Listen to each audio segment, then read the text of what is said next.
Capítulo 36. Corações renovados.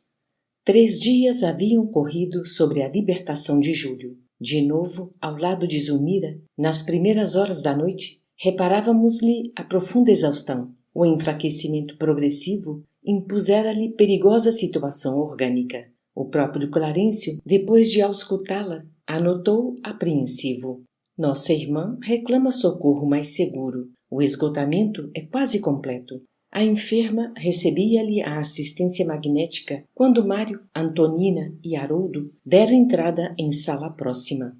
Deixamos nosso instrutor com a doente e demandamos a peça em que se efetuaria o encontro familiar. O ferroviário e a filha faziam as honras da casa. Amaro, acolhedor, dava mostras de grande alívio. O sorriso, embora triste, era largo e espontâneo, demonstrando o contentamento interior de quem via terminar velha e desagradável desavença. Mário, porém, surgia constrangido e desajeitado, enquanto Antonina irradiava simpatia e bondade, cativando de improviso a amizade dos anfitriões. O enfermeiro apresentou a jovem senhora e o filhinho por amigos particulares e depois, evidentemente instruído pela companheira, iniciou a palestra comentando a penosa impressão que lhe causara o falecimento do pequenino e pedia escusas por não haver reaparecido como reconhecia de seu dever. A ocorrência desnorteara-o. Caíra de cama, impressionado com o acontecimento que lhe não cabia esperar. Falava realmente comovido, porque, lembrando os derradeiros minutos da criança, represavam-se-lhe os olhos de lágrimas que não chegavam a cair. Aquela emotividade manifesta, aliada à humildade sincera que Silva deixava transparecer, tocava o coração de Amaro, que se descerrou mais amplamente. Percebi, disse o dono da casa, a dor que o envolveu no momento justo em que nosso anjinho era arrebatado pela morte. Sua aflição me comoveu muito, não só pelo devotamento do profissional que nos assistia, mas também pela afetividade pura do amigo que, há tanto tempo, se distanciara de nossos olhos. A generosidade do ex-rival, por sua vez, influenciava o enfermeiro de modo decisivo. As vibrações de afabilidade e carinho que se desprendiam do apontamento afetuoso modificavam-lhe o íntimo. Mário passou a sentir balsamizante desafogo e, enquanto Evelina se afastava para atender à madrasta doente, reportou-se à tortura moral que o assaltara assim que viu Júlio inerte, detendo-se na breve descrição do complexo de culpa que o acometera. Teria seguido com segurança a indicação do especialista? Enganar-se-ia, porventura, na dosagem da medicação? Na ligeira pausa que surgiu natural, Amaro tornou a palavra, acrescentando bondoso: não havia motivo para tamanha preocupação. Desde a primeira visita médica, compreendi que o nosso filhinho estava condenado. O soro foi o último recurso e, com dolorida resignação, acentuou: não é a primeira vez que atravesso uma provação dessa ordem. Há tempos sofri a perda do caçula de meu primeiro matrimônio, estranhamente afogado numa de nossas raras excursões até à praia. Confesso que só me faltou enlouquecer. Entretanto, apeguei-me à religião para não sossobrar e hoje compreendo que somente nos compete acatar os desígnios de Deus. Não passamos de criaturas necessitadas de socorro divino a cada instante de nossa experiência humana. Sem dúvida, interferiu Antonina, otimista. Sem apoio espiritual, não avançaríamos um passo no terreno da verdadeira harmonia íntima. A morte do corpo nem sempre é o pior que nos possa acontecer. Quantas vezes os pais são constrangidos a acompanhar a morte moral dos filhos no crime ou na viciação que não conseguem interromper. Também perdi um dos rebentos que Deus me confiou, mas procurei acomodar-me à saudade sem revolta, porque a sabedoria do Senhor não deve ser menosprezada. Que prazer ouvi-la, disse o ferroviário com discreta satisfação. Após afeiçoar-me com mais empenho ao catolicismo, na leitura de Santo Agostinho, observo que a abençoada renovação se fez em mim. e, fitando a interlocutora com mais atenção, aduziu: a senhora é também católica? Antonina sorriu, delicada, e informou: não, senhor Amaro. Em matéria de fé, aceito a interpretação evangélica do Espiritismo. Entretanto, isso não impede que estejamos procurando o mesmo mestre. Ah, sim, Jesus é o nosso porto, acentuou o anfitrião liberal. Não entendo a religião por elemento separatista. A senhora, na condição de espírita, e eu, na posição de católico, possuímos uma só linguagem na fé que nos identifica. Creio que a providência divina, como o sol, brilha para todos. É muita alegria sentir-lhe a nobreza d'alma, comentou Antonina entusiástica. Na essência, desejamos ser cristãos sinceros e a sua generosidade me permite entrever a beleza do Cristo nas vidas nobres. Amaro não conseguiu responder. Um táxi parou à porta e, de imediato, o médico da família entrou para a inspeção. Depois das saudações usuais, passou ao quarto da enferma e, porque o dono da casa se propusesse segui-lo, recomendou-lhe permanecesse na sala com as visitas, de vez que tencionava submeter a doente a meticuloso exame, pretendendo ouvi-la a sós. Evelina veio ter conosco e, acompanhando o facultativo com o nosso olhar, vimo-lo carinhosamente recebido por Clarencio e Odila, que se nos mostraram à porta. A conversação passou a desdobrar-se em torno de Zulmira. O chefe da família, preocupado, discorria sobre a esposa acamada, encarecendo a delicadeza da situação. Zulmira, que adoecera com a enfermidade do filhinho desde a morte dele, não mais se alimentara.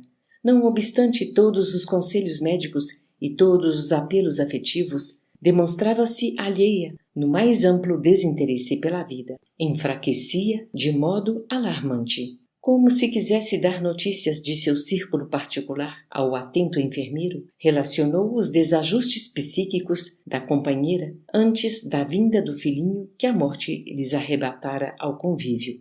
Zulmira, com a maternidade triunfante, como que se renovava, revelara-se mais alegre, mais viva, readquirira a saúde plena. Com a desencarnação da criança, nova crise de contratempos invadira-lhe a casa. A moléstia asilara-se ali, de novo, entre as quatro paredes. Mário, a permutar significativos olhares com Antonina, de quando em quando, se situava entre a perplexidade e o desencanto. A confissão de Amaro constituía um testemunho de pura humildade. Em muitas ocasiões, fantasiara-o na própria imaginação, qual se fora um poço de orgulho e arrogância, e, por muitas vezes, surpreendera-se em acalorados solilóquios, rixando com ele em pensamento. Agora, reparava que o antagonista era um homem comum, tanto quanto ele, necessitado de paz e compreensão. O entendimento prosseguia mais afetuoso quando o clínico tornou à sala. De semblante torturado, dirigiu-se ao ferroviário, notificando: Amaro, a providência é quase impossível quando a previdência não funciona. A posição de Zulmira piorou muitíssimo nas últimas horas. O soro aplicado desde ontem não trouxe o resultado preciso. O abatimento é enorme.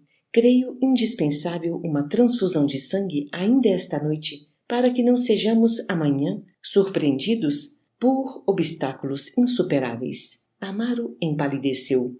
Antonina voltou-se em silêncio para Silva, como a dizer-lhe, de coração para coração: não hesite, é a sua hora de ajudar.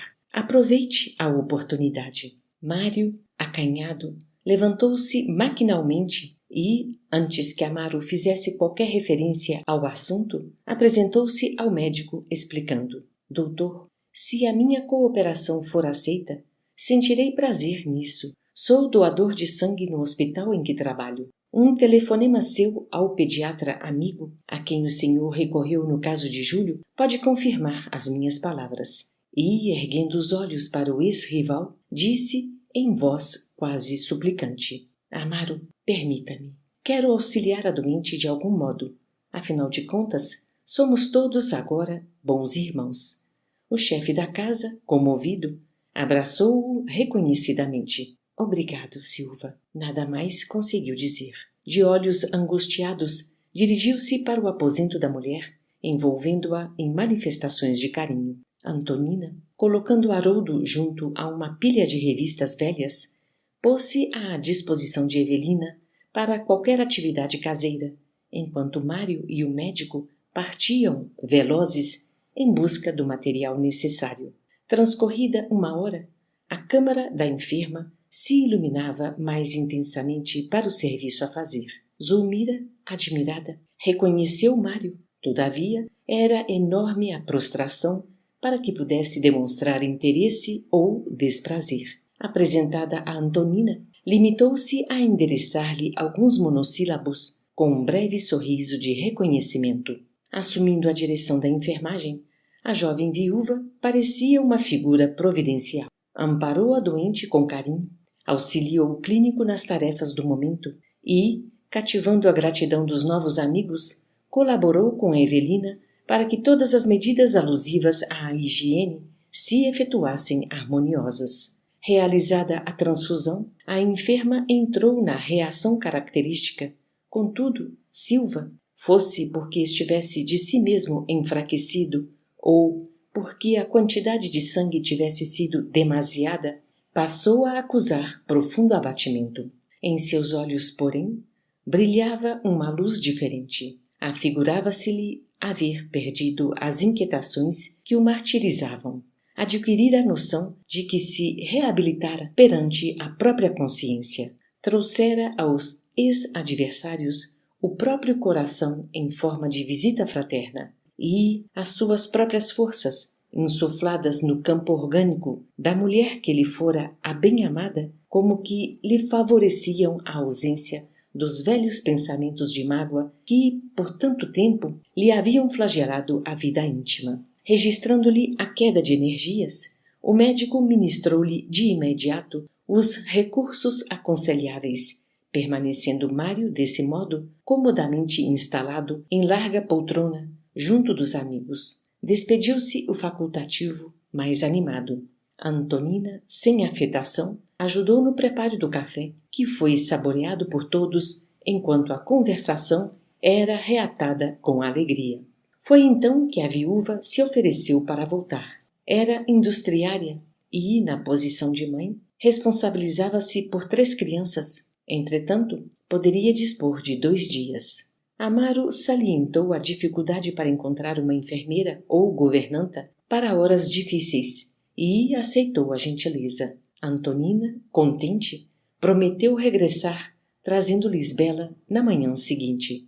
Estava convencida de que a menina conseguiria entreter Zulmira com as suas infantilidades, mitigando-lhe o coração saudoso de mãe.